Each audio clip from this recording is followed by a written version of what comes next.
అధ్యాయం 15. మరియు ఆశ్చర్యమైన మరి ఒక గొప్ప సూచన పరలోకమందు చూచితిని. అదేమనగా 7 తెగుళ్ళు చేత పట్టుకుని ఉన్న 7 దూతలు. ఇవే కడవరి తెగుళ్ళు. వీటితో దేవుని కోపము సమాప్తమాయెను. మరియు అగ్నితో కలిసి ఉన్న స్ఫటికపు సముద్రము వంటిది ఒకటి నేను చూచితిని. ఆ క్రూర మృగమునకును దాని ప్రతిమకును దాని పేరు గల సంఖ్యకును లోబడక వాటిని జయించిన వారు దేవుని వీణెలు గలవారై ఆ స్ఫటికపు సముద్రమునొద్ద నిలిచియుండుట చూచితిని. వారు, ప్రభువా, దేవా, సర్వాధికారి, నీ క్రియలు ఘనమైనవి, ఆశ్చర్యమైనవి.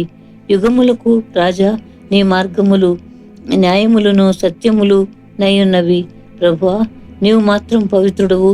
నీకు భయపడని వాడెవడు? నీ నామమును మహిమపరచని వాడెవడు? నీ న్యాయ విధులు ప్రత్యక్షపరచబడినవి గనుక జనములందరూ వచ్చి నీ సన్నిధిని నమస్కారము చేసేదరని చెప్పుచు దేవుని దాసుడగు మోషే కీర్తనయు గొర్రెపిల్ల కీర్తనయు పాడుచున్నారు. అటు తరువాత నేను చూడగా సాక్ష్యపు గుడార సంబంధమైన ఆలయము పరలోకమందు తెరవబడెను. 7 తెగుళ్ళు చేత పట్టుకుని ఉన్న ఆ 7 దూతలు నిర్మలమును ప్రకాశమానమునైన రాతిని ధరించుకుని రొమ్ముల మీద బంగారు దట్టీలు కట్టుకొనిన వారై ఆ ఆలయములో నుండి వెలుపలికి వచ్చిరి.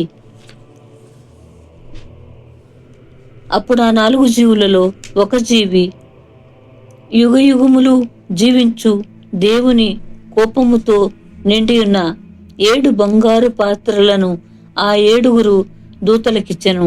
అంతటా దేవుని మహిమ నుండి ఆయన శక్తి నుండి వచ్చిన పొగతో ఆలయము నింపబడినందున ఆ 7 దూతల యొద్ద ఉన్న 7 తెగుళ్ళు సమాప్తి వరకు ఆలయమందు ఎవడునూ ప్రవేశింపజాలకపోయెను. అధ్యాయం 16. మరియు మీరు పోయి దేవుని కోపముతో నిండిన ఆ 7 పాత్రలను భూమి మీద కుమ్మరించుడని ఆలయములో నుండి గొప్ప స్వరము ఆ 7 దేవదూతలతో చెప్పగా వింటిని. అంతటా మొదటి దూత వెలుపలికి వచ్చి తన పాత్రను భూమి మీద కుమ్మరింపగా ఆ క్రూర మృగము యొక్క ముద్రగల వారికిని దాని ప్రతిమకు నమస్కారము చేయువారికిని బాధకరమైన చెడ్డ పుండు పుట్టెను. రెండవ దూత తన పాత్రను సముద్రములో కుమ్మరింపగా సముద్రము పీనుగా రక్తము వంటిదాయెను. అందువలన సముద్రములో ఉన్న జీవ జంతువులన్నీ చచ్చెను.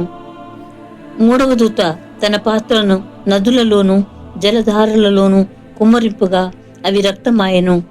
అప్పుడు వర్తమాన భూతకాలములలో ఉండు పవిత్రుడా, పరిశుద్ధుల రక్తమును ప్రవక్తల రక్తమును వారు కార్చినందుకు తీర్పు తీర్చి వారికి రక్తము త్రాగనిచ్చితివి. దీనికి వారు పాత్రులే. నీవు ఇలాగు తీర్పు తీర్చితివి గనుక నీవు న్యాయవంతుడవని జలముల దేవదూత చెప్పగా వింటిని. అందుకు, అవును ప్రభువా, దేవా, సర్వాధికారి, నీ తీర్పులు సత్యములను న్యాయములు నయ్యున్నవని బలిపీఠము చెప్పుట వింటిని.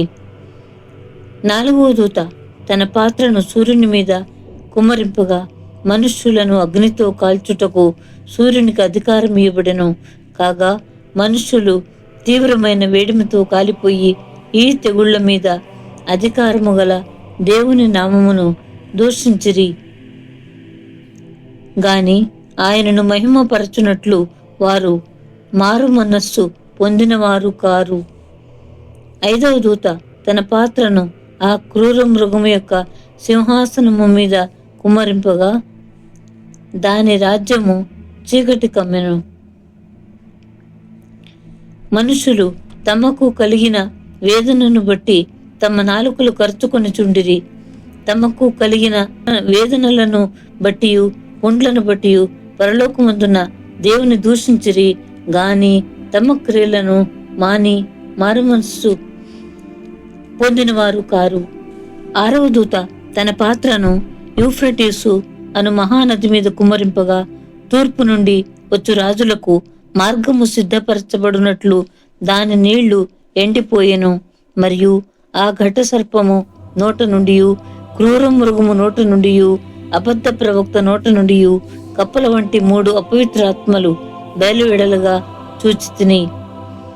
అవి సూచనలు చేయునట్టి దయ్యముల ఆత్మలే. అవి సర్వాధికారి అయిన దేవుని మహాదినమున జరుగు యుద్ధమునకు లోకమంతటా ఉన్న రాజులను పోగు చేయవలెనని వారి యొద్దకు బయలు వెళ్లి హెబ్రీ భాషలో హార్ మెగిద్దోనను చోటుకు వారిని పోగు చేశాను. ఇదిగో నేను దొంగవలే వచ్చుచున్నాను. తాను దిగంబరుడుగా సంచరించుచున్నందున జనులు తన దిశములను చూతురేమో అని మెలకువగా ఉండి తన వస్త్రము కాపాడుకొనువాడు ధన్యుడు. 7వ దూత తన పాత్రను వాయుమండలము మీద కుమ్మరింపగా సమాప్తమైనదని చెప్పుచున్న ఒక గొప్ప స్వరము గర్భాలయములో ఉన్న సింహాసనము నుండి వచ్చెను. అప్పుడు మెరుపులును ధ్వనులును ఉరుములును పుట్టెను. పెద్ద భూకంపము కలిగెను. మనుషులు భూమి మీద పుట్టినది మొదలుకొని అట్టి మహాభూకంపము కలుగలేదు.